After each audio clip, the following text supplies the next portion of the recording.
ಓಂ ಅಗ್ನೇನಜ ಸುಪಥಾರಾಜೇ ಅಸ್ಮಾನ್ ವಿಶ್ವಾನಿ ದೇವ ವಜುನಾನಿ ವಿದ್ವಾನ್ ಯಜೋಧ್ಯಸ್ಮಜ್ಜುಹುರಾಣಮೇನಃ ಭೂಯಿಷ್ಠಾಂ ತೇ ನಭ ಉಕ್ತಿಂ ವಿಧೇಮ ಯಜ್ಞೇಶ್ವರಃ ಪ್ರಸೀದತು.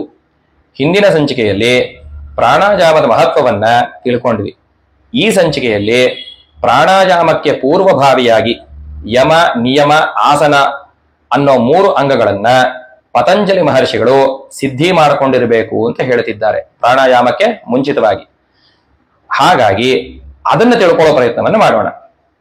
ಅಹಿಂಸಾ ಸತ್ಯವಸ್ತೇಜ ಬ್ರಹ್ಮಚರ್ಯ ಪರಿಗ್ರಹ ಯಮಾಹ.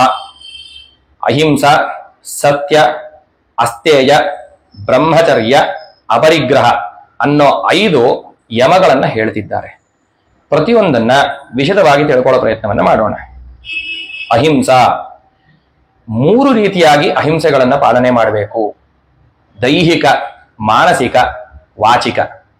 ಅಂದ್ರೆ ಇನ್ನೊಬ್ಬರನ್ನ ಸುಮ್ಮನೆ ಹೊಡೆಯೋದು, ಬಡಿಯೋದು ಮಾಡದೇ ಇರೋದು, ಅಥವಾ ಯಾವುದಾದ್ರೂ ಸಣ್ಣ ಕ್ರಿಮಿ ಕೀಟಗಳಿಗಾದ್ರೂ ಕೂಡ ತೊಂದರೆ ಮಾಡದೇ ಇರುವಂಥದ್ದು, ನಮಗೆ ಪ್ರಯೋಜನವಿಲ್ಲದೆ, ಅದನ್ನ ಅಹಿಂಸೆ, ದೈಹಿಕ ಅಹಿಂಸೆ ಅಂತ ಹೇಳ್ತೀವಿ. ಈಗ ನಾವು ಯಾವುದಾದ್ರೂ ಪೂಜೆ ಮಾಡೋದಕ್ಕೆ ಪ್ರಾರಂಭದಲ್ಲಿ ಸರ್ವೇಶಾಂ ಅವಿರೋಧೇನ ಪೂಜಾ ಕರ್ಮ ಸಮಾರಭೆ ಅಂತ ಹೇಳ್ತಾ ಇದ್ದೀವಿ.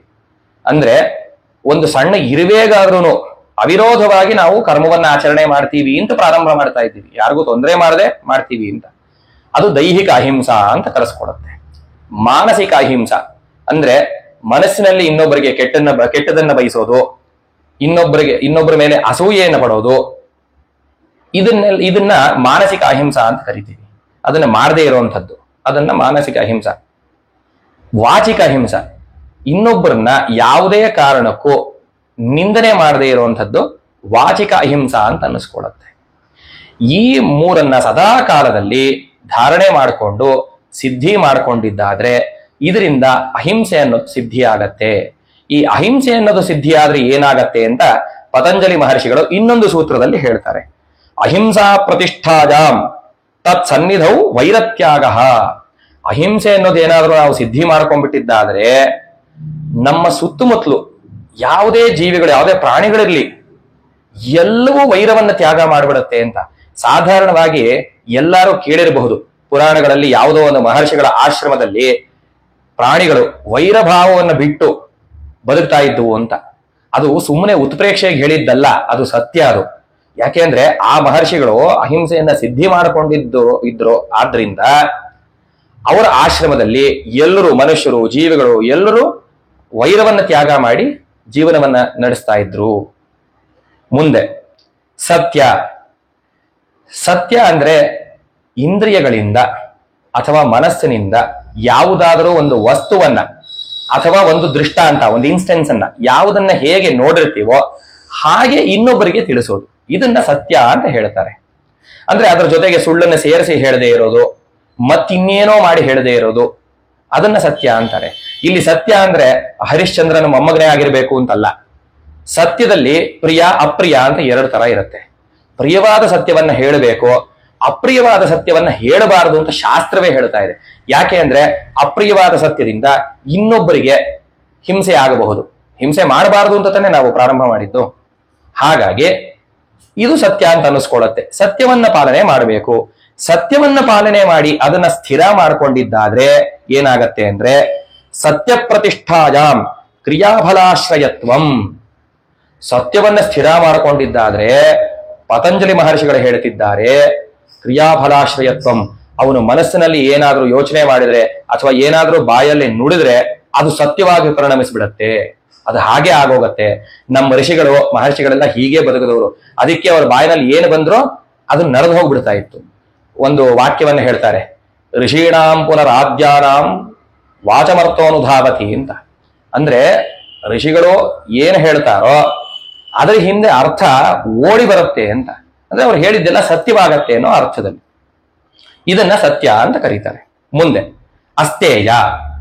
ಅಸ್ತೇಯ ಅಂದ್ರೆ ಕಳ್ಳತನವನ್ನ ಮಾಡದೇ ಇರುವಂಥದ್ದು, ಅಥವಾ ಮೋಸದಿಂದ, ಸುಳ್ಳು ಹೇಳಿ ಅಥವಾ ಅನ್ಯಾಯ ಮಾರ್ಗದಿಂದ ಇನ್ನೊಬ್ಬರ ಸ್ವತ್ತನ್ನ ಅಪಹರಣ ಮಾಡದೇ ಇರುವಂಥದ್ದು, ಇದನ್ನ ಅಸ್ತೇಯ ಅಂತ ಕರಿತೀವಿ. ಯಾವುದರ ಮೇಲೆ ನಮಗೆ ಅಧಿಕಾರವಿಲ್ಲವೋ ಅಂಥದ್ದನ್ನ ನಾವು ಆಸೆ ಪಡದೇ ಇರುವಂಥದ್ದು ಅಸ್ಥೇಯ ಅಂತ ಅನ್ನಿಸ್ಕೊಳ್ಳುತ್ತೆ. ಹೀಗೆ ನಾವು ಸದಾಕಾಲ ಅಸ್ಥೇಯವನ್ನ ಪರಿಪಾಲನೆ ಮಾಡಿ ಅಸ್ಥೇಯವನ್ನ ಸಿದ್ಧಿ ಮಾಡಿಕೊಂಡಿದ್ದಾದ್ರೆ ಪತಂಜಲಿ ಮಹರ್ಷಿಗಳು ಅಸ್ಥೇಯ ಪ್ರತಿಷ್ಠಾಯಾಂ ಸರ್ವರತ್ನೋಪಸ್ಥಾನಂ ಅಂತ ಹೇಳ್ತಾರೆ. ಅಂದ್ರೆ ಅಸ್ಥೇಯವನ್ನ ಸ್ಥಿರ ಮಾಡಿಕೊಂಡಿದ್ದಾದ್ರೆ ಅವನು ಸಂಪದ್ಭರಿತನಾಗ್ತಾನೆ ಅಂತ ಹೇಳ್ತಿದ್ದಾರೆ. ಮುಂದಕ್ಕೆ ಬ್ರಹ್ಮಚರ್ಯ, ವೀರ್ಯವನ್ನ ಸಂರಕ್ಷಣೆ ಮಾಡಿಕೊಂಡು ಸರಿಯಾದ ಮಾರ್ಗದಲ್ಲಿ ವಿನಿಯೋಗ ಮಾಡೋದನ್ನೇ ಬ್ರಹ್ಮಚರ್ಯ ಅಂತ ಕರಿತೀವಿ. ಅಂದ್ರೆ ಬ್ರಹ್ಮಚರ್ಯ ಆಶ್ರಮದಲ್ಲಿ ಮಾತ್ರ ಬ್ರಹ್ಮಚರ್ಯ ಇರುತ್ತೆ ಅಂತಲ್ಲ, ಗೃಹಸ್ಥಾಶ್ರಮದಲ್ಲೂ ಬ್ರಹ್ಮಚರ್ಯವನ್ನ ಪರಿಪಾಲನೆ ಮಾಡಬಹುದು. ಅದು ಹೇಗೆ ಅಂದ್ರೆ, ಈಗ ತನ್ನ ಹೆಂಡತಿಯಲ್ಲಿ ಋತುಚಕ್ರ ಅಂತ ಏನಿದೆಯಲ್ವಾ ಹೆಂಗಸರಿಗೆ, ಆ 6ನೇ ದಿವಸದಿಂದ 16ನೇ ದಿವಸದವರೆಗೆ ಋತುಕಾಲ ಅಂತ ಎಲ್ಲ ಶಾಸ್ತ್ರಗಳು ಹೇಳ್ತಿದೆ. ಆ ಋತುಕಾಲದಲ್ಲಿ ಮಾತ್ರ ತನ್ನ ಹೆಂಡತಿಯಲ್ಲಿ ಗಮನವನ್ನ ಮಾಡಿಕೊಂಡು ಇನ್ನು ಮಿಕ್ಕಿದ ಕಾಲದಲ್ಲಿ ವೀರ್ಯವನ್ನ ಸಂರಕ್ಷಣೆ ಮಾಡಿ ಇಟ್ಟುಕೊಂಡ್ರೆ ಅವನು ಬ್ರಹ್ಮಚರ್ಯದಲ್ಲೇ ಇದ್ದಾನೆ ಅಂತ ಅರ್ಥ. ಅವನು ಗೃಹಸ್ಥನಾಗಿದ್ರು ಬ್ರಹ್ಮಚರ್ಯದಲ್ಲೇ ಇರ್ತಾನೆ ಅಂತ ಅರ್ಥ. ಹೀಗೆ ಬ್ರಹ್ಮಚರ್ಯವನ್ನ ಸಾಧನೆ ಮಾಡಿಕೊಂಡಿದ್ದಾದ್ರೆ ಬ್ರಹ್ಮಚರ್ಯ ಪ್ರತಿಷ್ಠಾಜಾಂ ವೀರ್ಯ ಲಾಭ ಅಂತ ಪತಂಜಲಿ ಮಹರ್ಷಿಗಳು ಹೇಳ್ತಿದ್ದಾರೆ. ಅಂದ್ರೆ ದೇಹ, ಮನಸ್ಸು, ಬುದ್ಧಿ, ಇಂದ್ರಿಯಗಳು ಇದು ಎಲ್ಲದಕ್ಕೂ ಅಪರಿಮಿತವಾದ ಬಲ ಬರುತ್ತೆ ವೀರ್ಯವನ್ನ ಸಂರಕ್ಷಣೆ ಮಾಡಿ ಇಟ್ಕೊಂಡ್ರೆ. ಮುಂದಕ್ಕೆ ಅಪರಿಗ್ರಹ ಅಂದ್ರೆ ಅವಶ್ಯಕತೆಗಿಂತ ಹೆಚ್ಚಾಗಿ ನಾವು ಆಸೆ ಪಡದೇ ಇರುವಂಥದ್ದು. ಹೆಚ್ಚಿನ ಲಾಭ ಬಂದ್ರೂ ಕೂಡ ನಮಗಿದು ಬೇಡ ಅಂತ ಅದರಿಂದ ವಿಮುಖವಾಗೋದು ಅಪರಿಗ್ರಹ ಅಂತ ಅನ್ನಿಸ್ಕೊಳ್ಳುತ್ತೆ. ಇನ್ನೊಬ್ಬರ ಧನವನ್ನ ಅಪೇಕ್ಷೆ ಪಡದೇ ಇರುವಂಥದ್ದು, ಅನ್ಯಾಯ ಮಾರ್ಗದಲ್ಲಿ ಲಾಭವನ್ನ ನಾನು ಮಾಡ್ಕೋಬೇಕು ಅಂತ ಅನ್ನಿಸದೇ ಇರುವಂಥದ್ದು, ಇದೆಲ್ಲ ಅಪರಿಗ್ರಹ ಅಂತ ಅನ್ನಿಸ್ಕೊಳ್ಳುತ್ತೆ. ಅಪರಿಗ್ರಹವನ್ನ ಸಾಧನೆ ಮಾಡೋದು ಬಹಳ ಕಷ್ಟವಾದ ಕೆಲಸ. ಅದು ಈ ಕಾಲದಲ್ಲಿ ಸಾಧ್ಯವಾದಷ್ಟು ಮಾಡ್ಕೋಬೇಕು, ಅನ್ಯಾಯ ಮಾರ್ಗಕ್ಕೆ ಹೋಗದೆ. ಆದ್ರೂ ಹೆಚ್ಚಿನ ಲಾಭ ಬರುತ್ತೆ ಅಂದ್ರೆ ಯಾರು ಬೇಡ ಅಂತಾರೆ ಈ ಕಾಲದಲ್ಲಿ, ಯಾರು ಹೇಳಲ್ಲ. ಬಹಳ ಕಷ್ಟವಾದ್ದು, ಪ್ರಯತ್ನ ಪೂರ್ವಕವಾಗಿ ಅಪರಿಗ್ರಹವನ್ನ ಎಲ್ಲರೂ ಸಾಧನೆಯನ್ನ ಮಾಡ್ಕೋಬೇಕು. ಇಲ್ಲಿ ಪತಂಜಲಿ ಮಹರ್ಷಿಗಳು ಅಪರಿಗ್ರಹ ಸ್ಥಿರವಾದರೆ ಏನಾಗತ್ತೆ ಅಂತ ಹೇಳ್ತಿದ್ದಾರೆ. ಅಪರಿಗ್ರಹ ಸ್ಥೈರ್ಯೇ ಜನ್ಮ ಕಥಾಂತ ಸಂಬೋಧ. ಅಪರಿಗ್ರಹವನ್ನ ಸ್ಥಿರ ಮಾಡಿಕೊಂಡಿದ್ದಾದರೆ ಅವನ ಹಿಂದಿನ ಜನ್ಮ ಏನಾಗಿತ್ತು, ಎಲ್ಲಿಂದ ಅವನು ಬಂದ ಅನ್ನೋದು ಅವನಿಗೆ ಅರಿವಾಗೋಗತ್ತೆ. ಇದು ಅಪರಿಗ್ರಹ ಅಂತ ಅನ್ನಿಸ್ಕೊಳ್ಳುತ್ತೆ. ಈಗ ನಿಯಮಗಳನ್ನು ನೋಡೋಣ. ಶೌಚ ಸಂತೋಷ ತಪಸ್ವಾಧ್ಯಾಯೇಶ್ವರ ಪ್ರಣಿಧಾನಾನಿ ನಿಯಮಾಹ ಅಂತ ಪತಂಜಲಿ ಮಹರ್ಷಿಗಳು ಹೇಳ್ತಾರೆ. ಒಂದೊಂದಾಗಿ ನೋಡೋಣ. ಮೊದಲಿಗೆ ಶೌಚ. ಶೌಚದಲ್ಲಿ 3 ವಿಧ: ದೈಹಿಕ ಶೌಚ, ಮಾನಸಿಕ ಶೌಚ, ವಾಚಿಕ ಶೌಚ. ದೈಹಿಕ ಶೌಚ ಅಂದ್ರೆ ಶಾಸ್ತ್ರೋಕ್ತವಾದ ರೀತಿಯಲ್ಲಿ ಸ್ನಾನಾದಿಗಳು ಆಚಮನಾದಿಗಳನ್ನ ಮಾಡಿ ದೇಹವನ್ನ ಶುದ್ಧವಾಗಿ ಇಟ್ಟುಕೊಳ್ಳೋದು, ಶುದ್ಧವಾದ ವಸ್ತ್ರಗಳನ್ನ ಉಟ್ಟುಕೊಳ್ಳೋದು. 4ನೇ ಸಂಚಿಕೆಯಲ್ಲಿ ನೋಡೋದವಲ್ಲ ಹಾಗೆ ಅಹತ ವಸ್ತ್ರಗಳನ್ನ ಉಟ್ಟುಕೊಳ್ಳೋದು, ಮನೆಯನ್ನ ಶುದ್ಧವಾಗಿ ಇಟ್ಟುಕೊಳ್ಳೋದು, ಮತ್ತೆ ಶುದ್ಧವಾದ ಆಹಾರವನ್ನ ಸೇವನೆ ಮಾಡೋದು. ಇದನ್ನ ದೈಹಿಕ ಶೌಚ ಅಂತ ಕರಿತೀವಿ. ಮಾನಸಿಕ ಶೌಚ ನ್ಯಾಯ ಮಾರ್ಗದಲ್ಲಿ ಧನವನ್ನ ಅರ್ಜನೆ ಮಾಡೋದು, ಎಲ್ಲರ ಜೊತೆ ಸಾತ್ವಿಕವಾಗಿ ನಡ್ಕೊಳ್ಳೋದು, ಎಲ್ಲರ ಜೊತೆ ಮೈತ್ರಿ ಭಾವದಿಂದ ಇರುವಂಥದ್ದು, ಮತ್ತೆ ಯಾರನ್ನ ಕಂಡ್ರು ದ್ವೇಷ, ಈರ್ಷ್ಯೆ, ಅಸೂಯೆ ಇದನ್ನ ಪಡದೇ ಇರುವಂಥದ್ದು. ಇದನ್ನ ಮಾನಸಿಕ ಶೌಚ ಅಂತ ಕರಿತೀವಿ. ಮತ್ತೆ ವಾಚಿಕ ಶೌಚ ಯಾವ ಕಾಲದಲ್ಲೂ ಯಾರನ್ನು ನಿಂದನೆ ಮಾಡದೇ ಇರುವಂಥದ್ದು ವಾಚಿಕ ಶೌಚ ಅಂತ ಅನ್ನಿಸ್ಕೊಳ್ಳುತ್ತೆ. ಇದು ಸಿದ್ಧಿಯಾದರೆ ಪತಂಜಲಿ ಮಹರ್ಷಿಗಳು ಹೇಳ್ತಾರೆ, ಶೌಚಾತ್ ಸ್ವಾಂಗ ಜುಗುಪ್ಸ ಪರೈರ ಸಂಸರ್ಗ. ಶೌಚವನ್ನ ಸಿದ್ಧಿ ಮಾಡಿಕೊಂಡಿದ್ದಾದ್ರೆ ಸ್ವಾಂಗ ಜುಗುಪ್ಸ, ನಮ್ಮ ಅಂಗಗಳ ಮೇಲೆ ನಮಗೆ ಜುಗುಪ್ಸೆ ಬರುತ್ತೆ. ಅಂದರೆ ವಿಷಯಗಳಿಂದ ವಿಮುಖರಾಗ್ತೀವಿ, ಆಸಕ್ತಿ ಕಡಿಮೆಯಾಗತ್ತೆ, ಕೆಲಸಕ್ಕೆ ಬಾರದ್ದನ್ನ ಮಾತಾಡೋದಿಲ್ಲ, ಸದಾ ಏಕಾಂತದಲ್ಲಿ ಇರಬೇಕು ಅಂತ ಅನಿಸತ್ತೆ. ಇದೆಲ್ಲ ಶೌಚದಿಂದ ಆಗುವಂಥ ಸಿದ್ಧಿಗಳು. ಮುಂದಕ್ಕೆ ಸಂತೋಷ. ಯಾವ ಪರಿಸ್ಥಿತಿಯಲ್ಲಿ ಯಾವ ಅವಸ್ಥೆಯಲ್ಲಿ ಇರಬೇಕಾದರೂ ಅದನ್ನೆಲ್ಲ ಸಮಚಿತ್ತವಾಗಿ ತಗೊಳ್ಳೋದನ್ನ ಸಂತೋಷ ಅಂತ ಕರಿತೀವಿ. ಈ ಸಂತೋಷದ ಸಿದ್ಧಿಯಾದರೆ ಸಂತೋಷದನುತ್ತಮ ಸುಖಲಾಭ ಅಂತ ಹೇಳ್ತಿದ್ದಾರೆ ಪತಂಜಲಿ ಮಹರ್ಷಿಗಳು. ಅಂದ್ರೆ ಇದನ್ನ ಸಿದ್ಧಿ ಮಾಡ್ಕೊಂಡಿದ್ದಾದ್ರೆ ಅಪರಿಮಿತವಾದ ಸುಖ ಅನ್ನೋದು ಪ್ರಾಪ್ತಿಯಾಗತ್ತೆ. ಮುಂದಕ್ಕೆ ತಪಃ, ವ್ರತ, ಉಪವಾಸ, ಸ್ವಧರ್ಮ ಪರಿಪಾಲನ ಮತ್ತೆ ನಿಯಮಗಳು, ಇದೆಲ್ಲ ನಮ್ಮ ಶಾಸ್ತ್ರೋಕ್ತವಾದ ಕರ್ಮಗಳು. ಈ ಶಾಸ್ತ್ರೋಕ್ತವಾದ ಕರ್ಮಗಳನ್ನ ಯಾವುದೇ ಮನಸ್ಸಿನಲ್ಲಿ ಲಾಭವನ್ನ ಇಟ್ಟುಕೊಳ್ಳದೆ, ಆಸೆಯನ್ನ ಪಡದೆ, ಅಥವಾ ಇದನ್ನ ಆಚರಣೆ ಮಾಡಬೇಕಾದ್ರೆ ಎಷ್ಟೇ ಕಷ್ಟಗಳು ಬಂದರೂ ಕೂಡ ಅದನ್ನೆಲ್ಲ ಸಹಿಸಿಕೊಂಡು ನಮ್ಮ ಶಾಸ್ತ್ರೋಕ್ತವಾದ ಕರ್ಮಗಳನ್ನ ಆಚರಣೆ ಮಾಡೋದೇ ತಪಸ್ಸು ಅಂತ ಹೇಳ್ತಿದ್ದಾರೆ. ತಪಸ್ಸು ಸಿದ್ಧಿಯಾದ್ರೆ ಕಾಯೇಂದ್ರಿಯ ಸಿದ್ಧಿ ರಶುದ್ಧಿಕ್ಷಜ ತಪಸಃ. ಇದರಿಂದ ದೇಹ ಮತ್ತೆ ಇಂದ್ರಿಯಗಳು ಸಿದ್ಧಿಯಾಗತ್ತೆ, ದೇಹದಲ್ಲಿರೋ ಅಶುದ್ಧಿ ಅನ್ನೋದು ಕ್ಷಯವಾಗೋಗತ್ತೆ. ಮುಂದಕ್ಕೆ ಸ್ವಾಧ್ಯಾಯ. ಸ್ವಾಧ್ಯಾಯ ಅಂದ್ರೆ ಸದಾ ಕಾಲ ವೇದವನ್ನ ಹೇಳ್ತಾ ಇರೋದು. ಇದರಿಂದ ಏನಾಗತ್ತೆ ಅಂದ್ರೆ ನಾವು ಎಷ್ಟೋ ಗೊತ್ತಿಲ್ಲದೆ ದೋಷಗಳನ್ನ ಮಾಡಿರ್ತೀವಿ. ಆ ದೋಷಗಳೆಲ್ಲ ನಮ್ಮಿಂದ ದೂರವಾಗತ್ತೆ.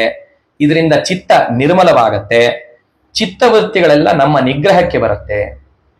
ಹೀಗೆ ಸ್ವಾಧ್ಯಾಯವನ್ನ ಸದಾಕಾಲ ಮಾಡೋದ್ರಿಂದ ಸ್ವಾಧ್ಯಾಯಾದಿಷ್ಟದೇವತಾ ಸಂಪ್ರಯೋಗ ಅಂತ ಹೇಳ್ತಿದ್ದಾರೆ ಪತಂಜಲಿ ಮಹರ್ಷಿಗಳು.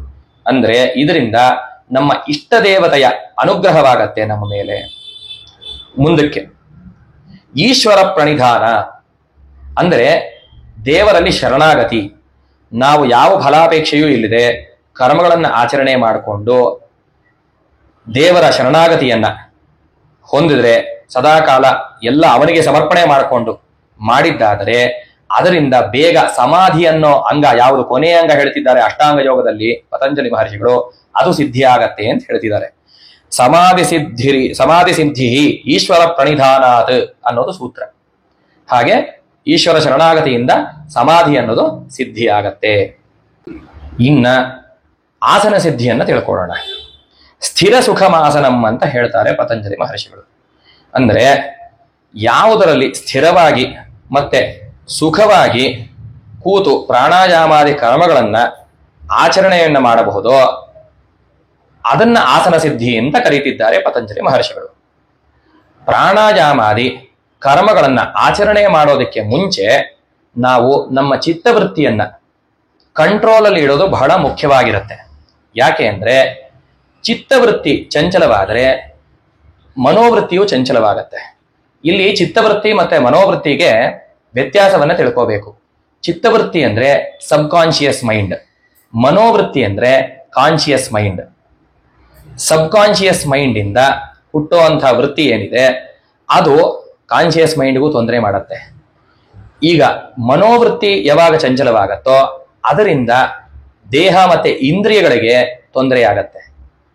ಇದರಿಂದಲೇ ನಾವು ಕಣ್ಣು ಮುಚ್ಚಿಕೊಂಡು ಏನಾದ್ರೂ ಒಂದು ಪೂಜೆ, ಪ್ರಾರ್ಥನೆ, ಪ್ರಾಣಾಯಾಮಾದಿಗಳು ಮಾಡ್ತಾ ಇರ್ತೀವಿ. ಆದ್ರೆ ನಮ್ಮ ಕಣ್ಣು ಇನ್ನೇನೋ ನೋಡ್ತಾ ಇರುತ್ತೆ. ಅಥವಾ ನಾವು ಏನೋ ಕೆಲಸವನ್ನ ಮಾಡ್ತಾ ಕೈಯಲ್ಲಿ ಸಂಜ್ಞೆ ಮಾಡಿ ಇನ್ನೊಬ್ಬರಿಗೆ ಏನೋ ಒಂದು ಹೇಳೋ ಪ್ರಯತ್ನವನ್ನ ಮಾಡ್ತಾ ಇರ್ತೀವಿ. ಹೀಗೆಲ್ಲ ಆಗೋದನ್ನು ನಿಗ್ರಹ ಮಾಡಬೇಕು ಅಂತಾದ್ರೆ ನಾವು ಮುಂಚಿತವಾಗಿ ಸುಖವಾದ ಆಸನದಲ್ಲಿ ಕೂತ್ಕೋಬೇಕು. ಅದರಿಂದ ಏನಾಗತ್ತೆ, ದೇಹ ಸ್ಥಿರವಾಗತ್ತೆ. ದೇಹ ಸ್ಥಿರವಾದ್ರೆ ಅದರಿಂದ ಮನೋವೃತ್ತಿಯನ್ನ ಕಂಟ್ರೋಲ್ ಮಾಡಕ್ಕೆ ಸಾಧ್ಯವಾಗತ್ತೆ. ಮತ್ತೆ ಮನೋವೃತ್ತಿಯಿಂದ ಚಿತ್ತವೃತ್ತಿಯನ್ನ ಕಂಟ್ರೋಲ್ ಮಾಡಕ್ಕೆ ಸಾಧ್ಯವಾಗತ್ತೆ. ಈಗ ಇಲ್ಲಿ ಇವರು ಹೇಳ್ತಾ ಇರೋದು ನೋಡಿ, ಚಿತ್ತವೃತ್ತಿಯಿಂದ ದೇಹದವರೆಗೆ ಬಾಧಕವಾಗತ್ತೆ. ಹಾಗಾಗಿ ನಾವು ಚಿತ್ತವೃತ್ತಿಯನ್ನ ಹಿಡಿಯಕ್ಕಾಗಲ್ಲ. ದೇಹವನ್ನ ಹಿಡ್ಕೊಂಡ್ರೆ ದೇಹದಿಂದ ಮನೋವೃತ್ತಿ, ಅದರಿಂದ ಚಿತ್ತವೃತ್ತಿ, ಹೀಗೆ ಇದನ್ನ ತಕ್ಕ ಮಟ್ಟಿಗೆ ನಾವು ನಿಗ್ರಹ ಮಾಡಬಹುದು ಅಂತ ಇವರು ಹೇಳ್ತಿದ್ದಾರೆ. ಹಾಗಾಗಿ ಆಸನ ಹೇಗಿರಬೇಕು ಅಂದ್ರೆ ಒಂದು ಮಣೆ ಮೇಲೆ ದರ್ಭಾಸನವನ್ನ ಹಾಕಿಕೊಂಡು ಅದರ ಮೇಲೆ ಒಂದು ಚರ್ಮದ ಆಸನವನ್ನ ಹಾಕಿಕೊಂಡು ಅದರ ಮೇಲೆ ಹತ್ತಿ ಬಟ್ಟೆಯದೊಂದು ಆಸನವನ್ನ ಮೆತ್ತಿಗಿರುವಂಥದ್ದು ಹಾಕೊಂಡು ಅದರ ಮೇಲೆ ಕೂತ್ಕೋಬೇಕು. ಅದಕ್ಕೆ ನೋಡಿ, ನಾವು ಸಾಧಾರಣವಾಗಿ ಯಾವುದಾದ್ರೂ ಪೂಜಾದಿಗಳನ್ನ ಮಾಡಬೇಕು ಅಂದ್ರೆ ಮಣೆಯ ಮೇಲೆ ಬಟ್ಟೆ ಹಾಸಬೇಕು ಅಂತ ಹೇಳ್ತಾ ಇದ್ದೀವಲ್ವಾ, ಇಲ್ಲಿಂದಲೇ ಅದು ಬಂದಿರೋದು. ಹೀಗೆ ಆಸನ ಸಿದ್ಧಿ ಆದ್ರೆ ಏನಾಗತ್ತೆ ಮುಂದಕ್ಕೆ ಹೇಳ್ತಾರೆ. ತಥೋ ದ್ವಂದ್ವಾನಭಿಘಾತಃ.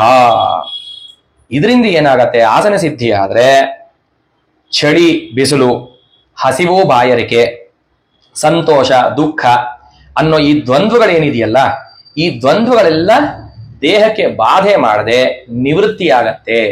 ಹೀಗೆ ಆಸನದ ಮೇಲೆ ನಮ್ಮ ಪೋಸ್ಚರ್ ಹೇಗಿರಬೇಕು ಅಂದ್ರೆ ಪದ್ಮಾಸನ ಅಥವಾ ಅರ್ಧ ಪದ್ಮಾಸನ ಅಥವಾ ಸ್ವಸ್ತಿಕಾಸನ, ಈ ಆಸನಗಳಲ್ಲಿ ಯಾವುದು ನಮಗೆ ಹಿತವಾಗಿ ಸುಖವಾಗಿರುತ್ತೋ ಅಂಥ ಆಸನವನ್ನ ಹಾಕಿ ಕೂತ್ಕೊಂಡು ಪ್ರಾಣಾಯಾಮಾದಿ ಕರ್ಮಗಳನ್ನ ಆಚರಣೆ ಮಾಡಬೇಕು. ಇನ್ನ ಮುಂದಿನ ಸಂಚಿಕೆಯಲ್ಲಿ ಪ್ರಾಣಾಯಾಮವನ್ನು ಹೇಗೆ ಮಾಡಬೇಕು ಅನ್ನೋದನ್ನ ತಿಳಿಯೋಣ.